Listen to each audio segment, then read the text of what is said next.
So thank you for joining us this morning.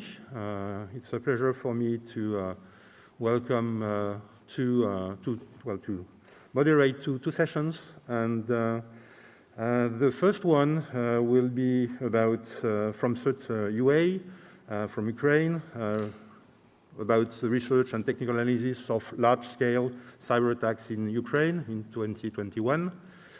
I would say that it's a good occasion for us to learn much more about what's going on, and the motto of FIRST, which is being stronger together, is a good example of what we'll see this morning. So let me introduce to you Viktor Zhora from the SSCP of Ukraine and Yevhen Bryksin from CERT-UA. The floor is yours.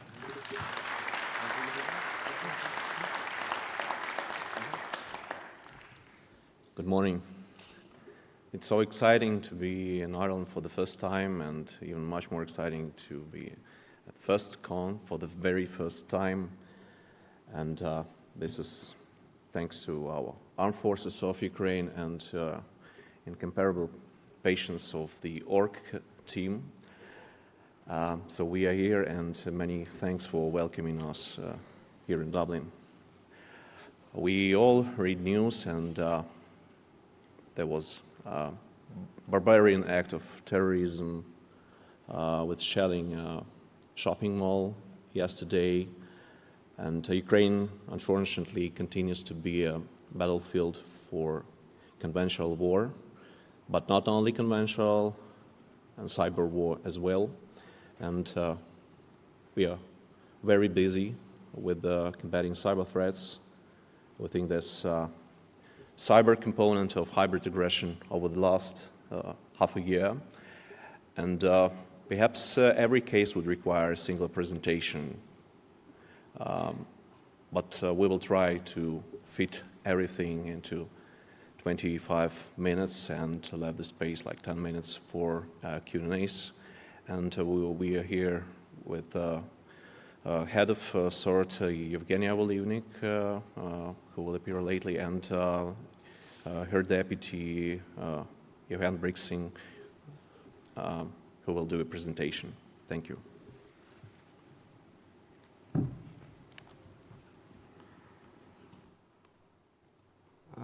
Good day, everybody. Greetings from the Ukrainian CERT. We are very happy to be here.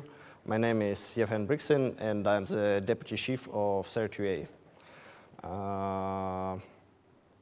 When we create our presentation, we want to tell you about the incidents in 2021, but this year is more interesting, so we changed our presentation to the analysis of large-scale cyber attacks in 2022.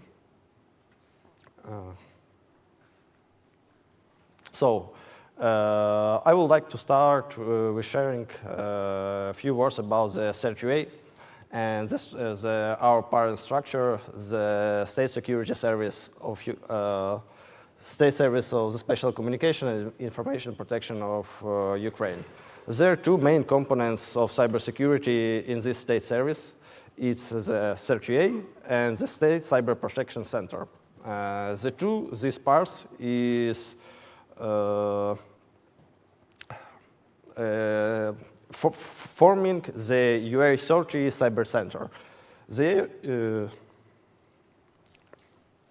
UI30 Cyber Center was opened by President of Ukraine, Volodymyr Zelensky,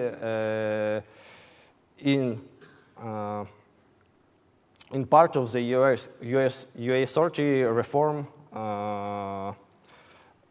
on premise of new modern facilities which house CERT-UA and the SCPC. So we change our services and our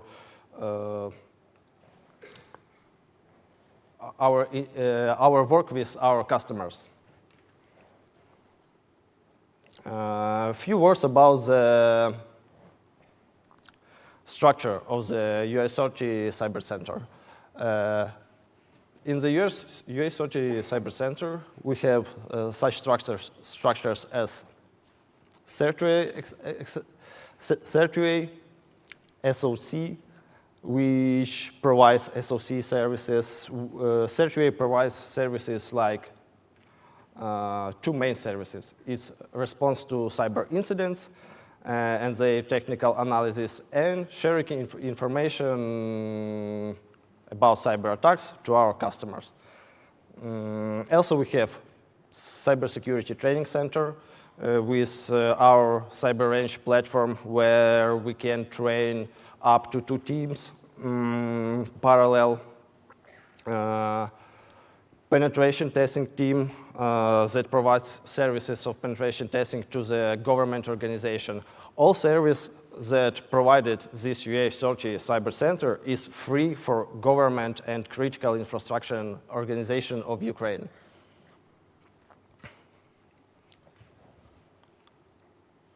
And the services of CERT-UA are described in the Ukrainian cybersecurity law. We have our own paragraph that described our tasks. So, this year was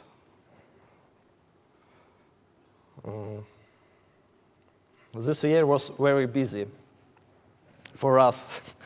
It's the numbers of incidents that we registered is week ago was 1,306 incidents, and the half of these incidents is a critical or high level. It means that the attackers can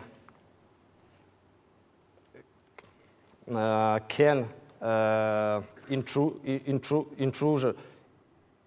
into the system and make destructive activity in the network of government organizations, critical infrastructures. From the beginning of the year, we're now tracking like 43 actors.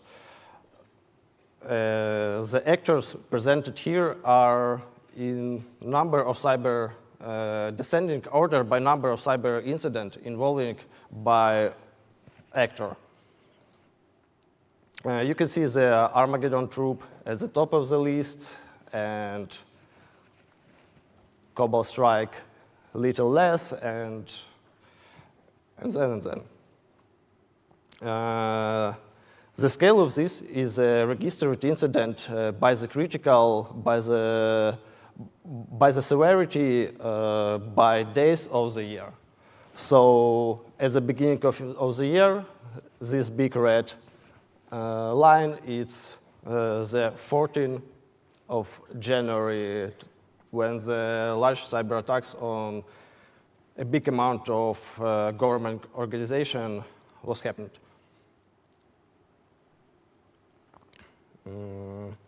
About the sectors, we can see that the most interesting sector is government, then the most targeted, followed by the second target is the military organization, with increased number of attacks on military organization in this year. Then the interested in finance sector, commercial, energy, telecom, and IT. Of course, the main types is phishing for account compromission, phishing for malware,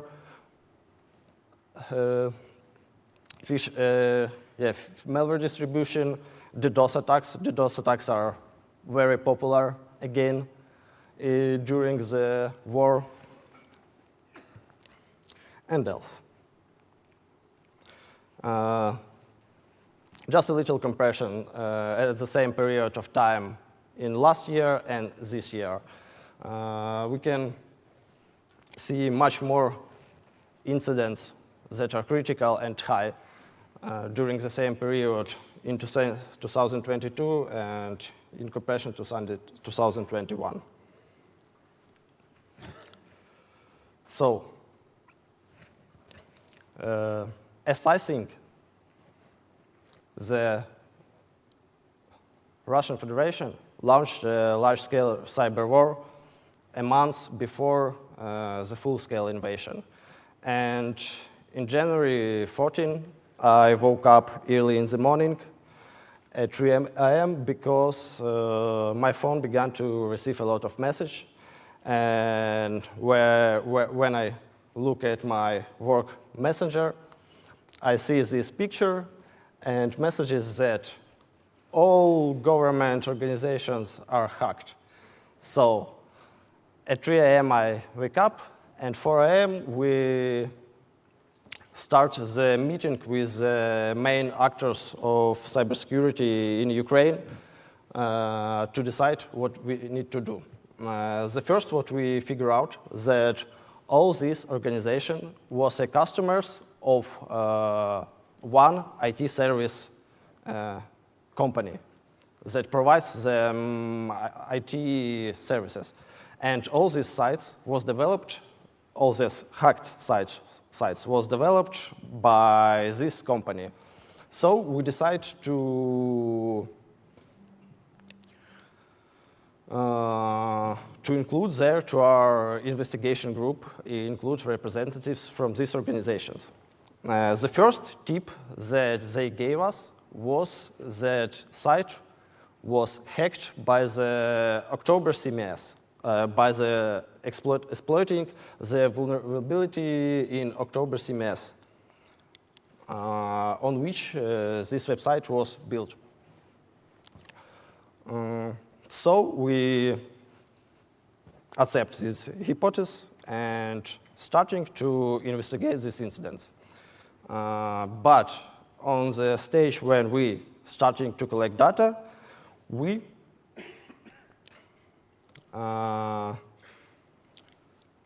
realized that the things are more better than only the face, because some organizations tell us that we can't give you copies of the web servers for analyze because it's destroyed. It's simply deleted, and we need to restore it from backup. Of course, it's a problem because many organizations, their first deal in such cyber attacks, they need to restore their infrastructure. And then they begin to work with us to investigate incident. Because top management wants to restore work. And in some organizations, we start to analyze data after 2 or 3 days after the incident happens. So at first point, we receive some data from the organizations that was affected the less. From this 37 organizations that was only, 22 organizations that was only have a website deface, but not destroyed infrastructure. And start to analyzing logs. And yes, we see in logs the exploitation of the October CVE, October CMS CVE. But when we dive a little deeply, we saw that that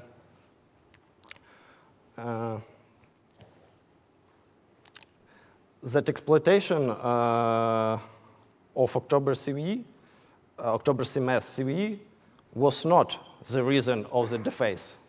That the actors deface sites manually. They connect to the servers through the SSH,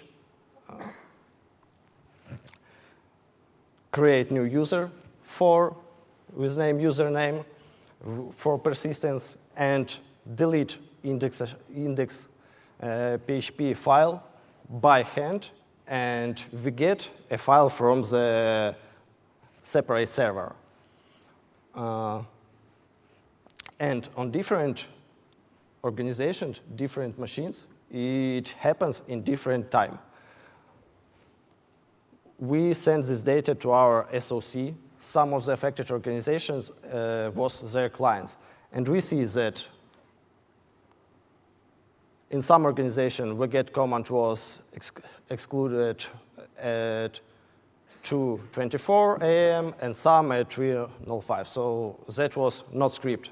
They do this activity by hand.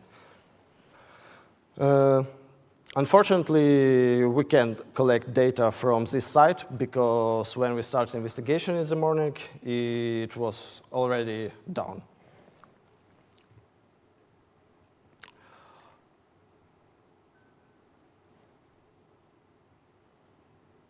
It's about the face, but on the next day, we received physical hard drives of the employee's computer of one of the big Ukrainian government organization that was destroyed. We recover these disks and find a file that called stage1.exe. In the evening this day, Microsoft published a topic report about the malware Viper malware targeting Ukraine and call it Whispergate. When we start analyzing this malware, we call it boot patch because after our analysis, we figure out that this is, thanks to God, they have a sysmon on this machine, and we see this in-packet command that runs this file. Also, we found the server from which, Linux server from which they run these in-packet commands. And it was the hacked website of this organization with the face.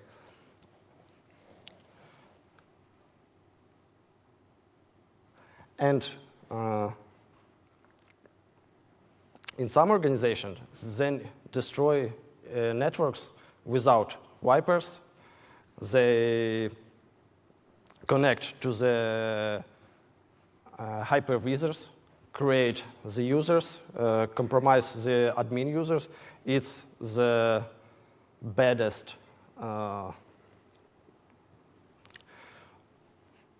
example in this organization that was destroyed all virtual network. Is the baddest example of the network configuration that we see.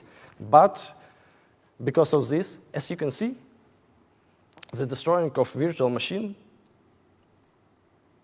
happens at 8 o'clock in the morning. So we already start investigation, all know about this incident, all know that organization clients of the supply chain core, the organization that was attacked first, the IT service provider, he reported all their clients about the fact of the cyber incidents. They reported like at 4 o'clock at night, but we see that they do nothing. Because of this, they lost all their infrastructure. Something like that. So after this, it was a little bit quiet. After these attacks, only we have a big DDoS attacks on the financial sector in the February 15, when because of DDoS, banks not working, people can't use their mobile banking, but it was a little quiet. But the day before the war started, with the help of SOC, we detected 2 organizations where with in-packet activity, and we think that after this in-packet activity, it will be Viper activity. The day before war begins, we collect data,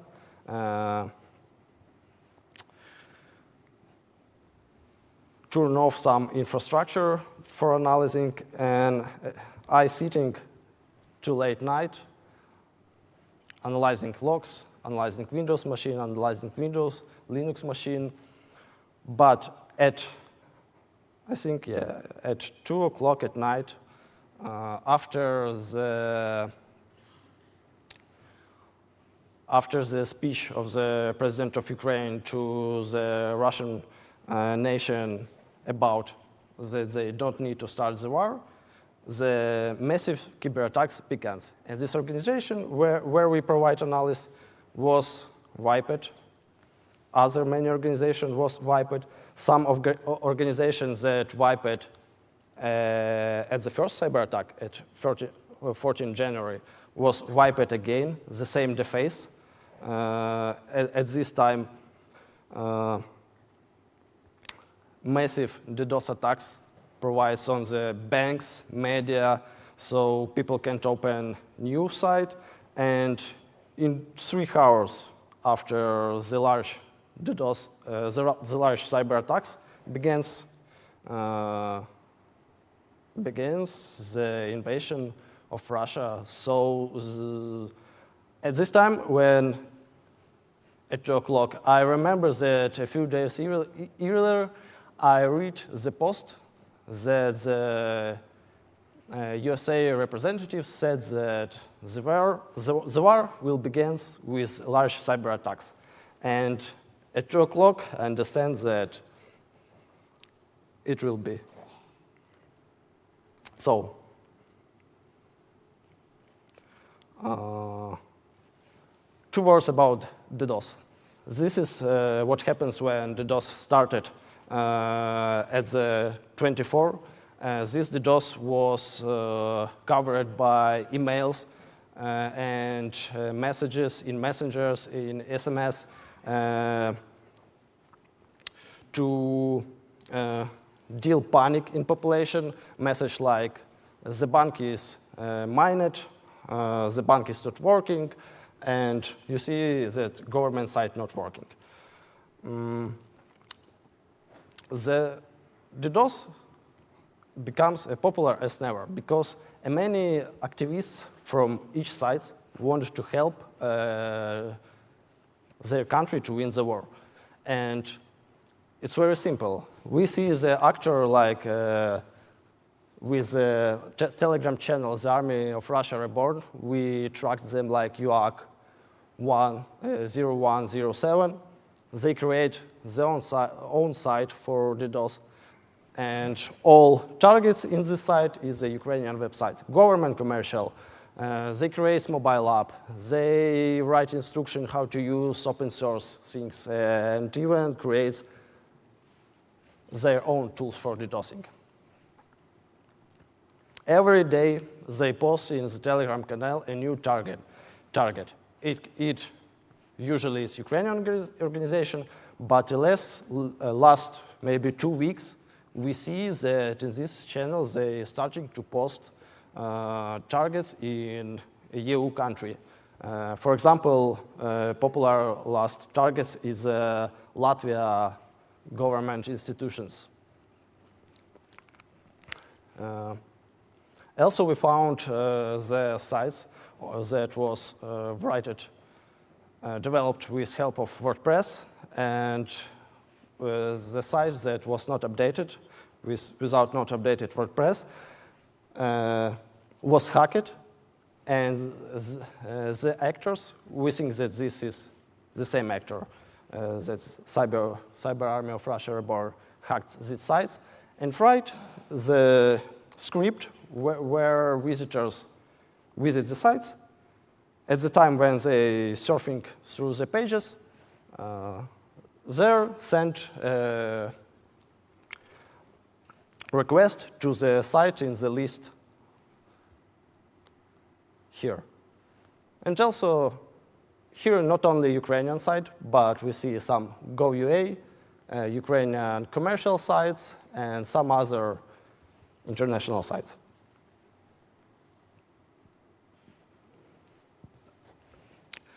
The trend of the 2022 in cyber attacks of Ukraine It's cyber attacks with usage of different vipers.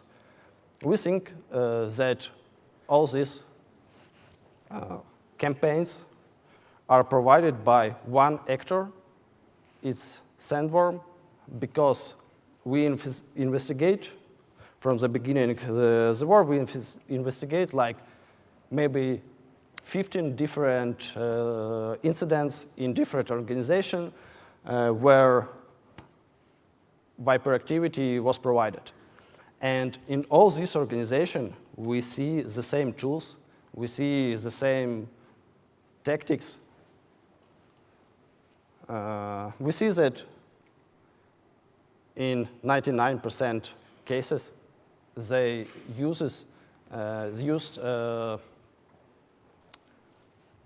vulnerabilities in public web resources to initial access. They never use phishing emails, only exploitation of public resources, like Exchange server, websites, VPNs. 2 days ago was a funny situation. One organization where we investigate incident, and we tell them that they need to provide 2FA for their VPN. And 1 week ago, they decided to turn off the 2FA. On another day, when they turn off, the one of the users was hacked. And 2 days after this, after offing 2FA, the in-packet movement was detected in their network. So they're looking for victims. And some example for one organization that they hacked. Simple, people do not update Microsoft Exchange server. For persistent in the network, they create SSH tunnels and proxy network. They use stowaway very often for these needs. And in packet for lateral movement and command execution on other servers.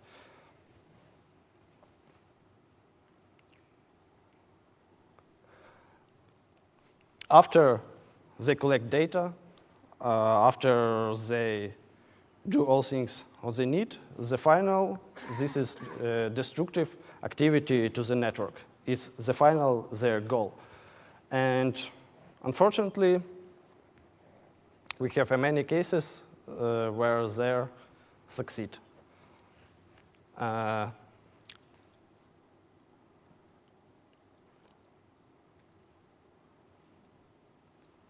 Also, this organization was attacked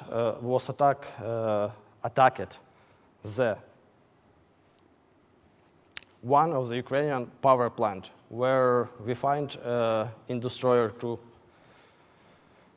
It was interesting story, how they move in, but how they move in, how they have any initial access through the vulnerability exploitation of the web resources. But in this case, we found different new Vipers. Vipers created specially for Solaris systems, Vipers created especially for Linux systems, and the Viper created specially for industrial control systems. Created with knowledge of software that use it in Ukraine power plants.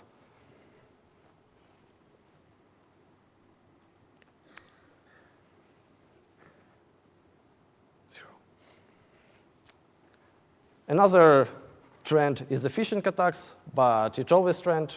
As you can see, this is the most large numbers of incidents with the phishing, targeting all. They phish Google service, they phish Zimbra, they phish government organizations, they create domains like post-support bees, and on these domains they create a lot of different subdomains like here, and create many, many different phishing pages, especially for target organization. One new thing that we see that many of phishing pages created on the legitimate resources. So, for example, we detect some groups like Armageddon, and they like to use domains that ends on .site. So we decided on the firewalls, on the IDS, APS, block all domains which ends with site. But at this point, when phishing resources situated on the legitimate resource, we can't block this. YOLO, Web, Wix, etc.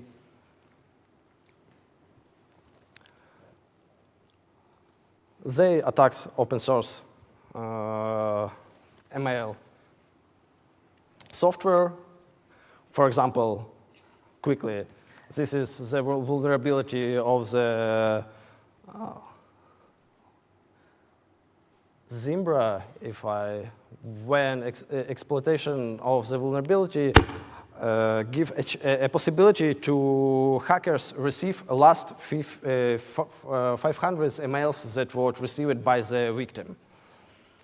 And then the vulnerability by Zimbra also, in which provide, when victim open the letter in the Zimbra web application, the JavaScript create a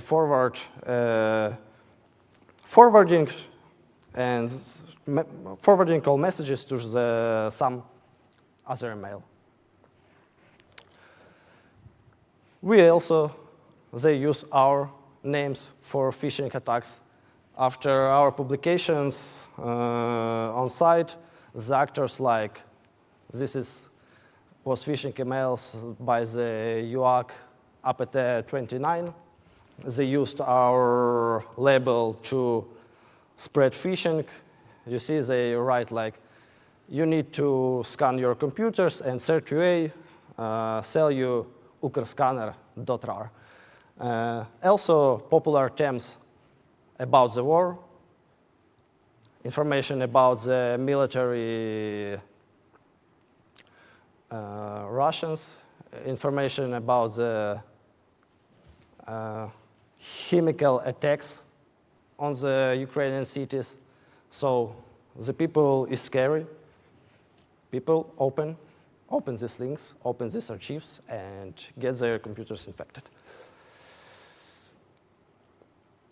Also, such group as Armageddon starting to provide attacks on the European institution. This is the attack on Latvian organization, where they use term of the military support of Ukraine and the domains military Ukraine site, yeah, Armageddon site. But we try to hunt these things, all domains with endings of the groups that we detect, and with words military Ukraine, gov.ua, and trying to block this before they can make some bad things with this.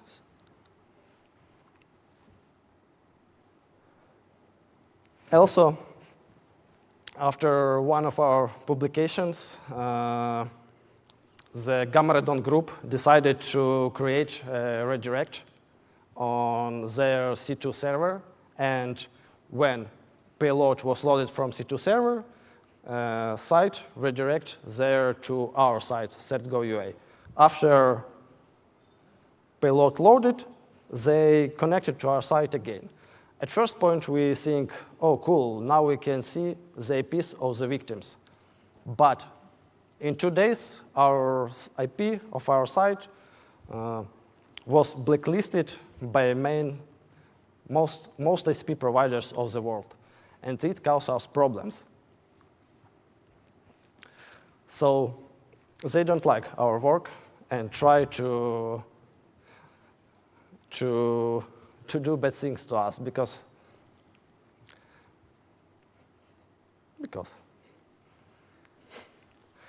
and in the last, all these incidents, all these cyber attacks, all these actors, all these things are registered, are notified. We work very closely with General Prosecutor Office of Ukraine, with State Security Service, and all these bad things that they do, we notice and collect. Half a year ago, the State Security Service published information about the actors Gamaredon, Armageddon, and this is their heads, their staff. And one thing why their attacks on Ukraine is so successful, because the half of the members of the Gamaredon is members of the State Security Service of Ukraine. They're situated in Crimea, and there was traitors and go to the FSB. But their names are known by us.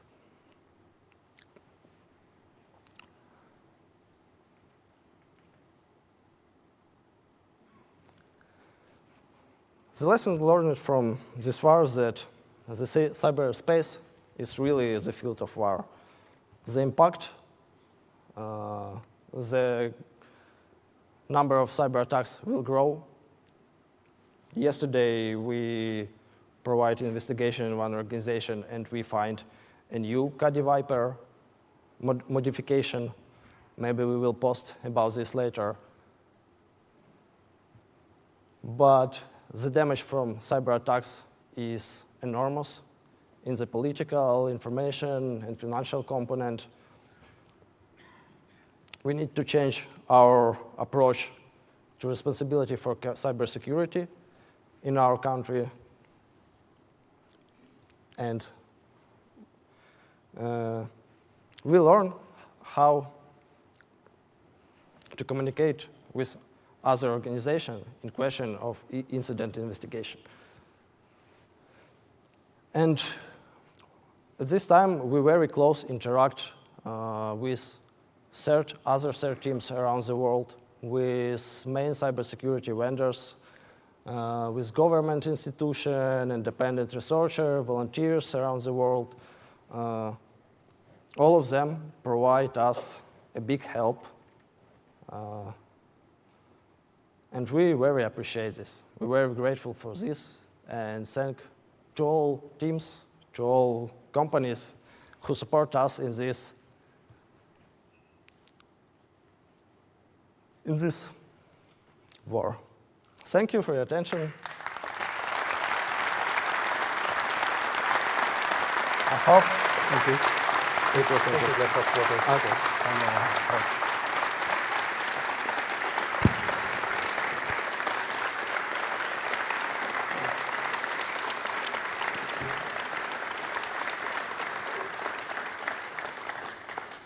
Thank you very much for this very interesting presentation, and I can add that, of course, you can see a lot of other details and AOCs on the website of CERT-UA.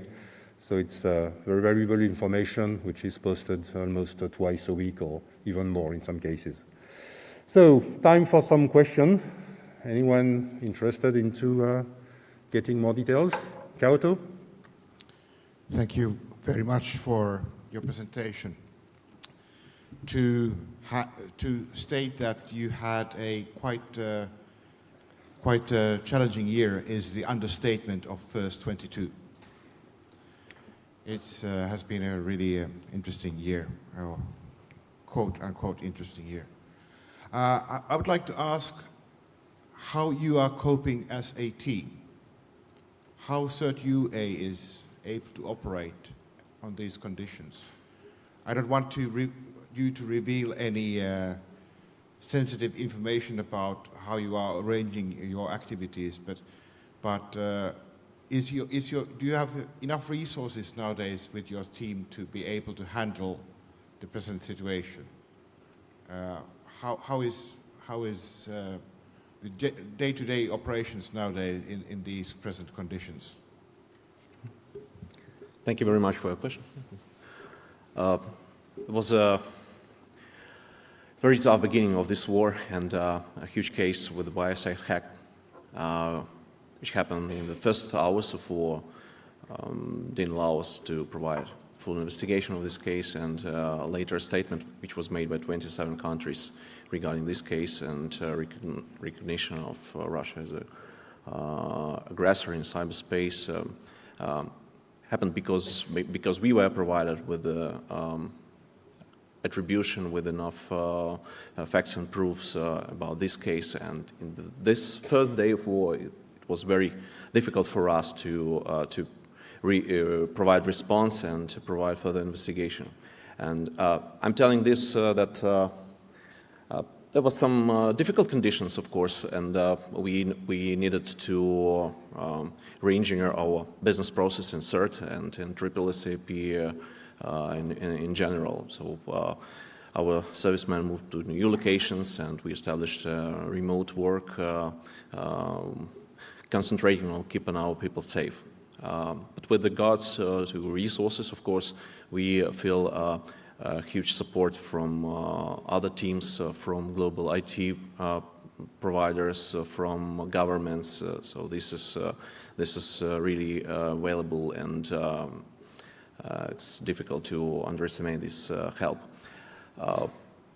In addition, we were joined by some highly qualified Ukrainian experts that work together with CERT-UA. So we have this new expertise, very important expertise for us, and I hope that we will have enough resource to combat all these cyber issues and threats that come to Ukrainian cyberspace.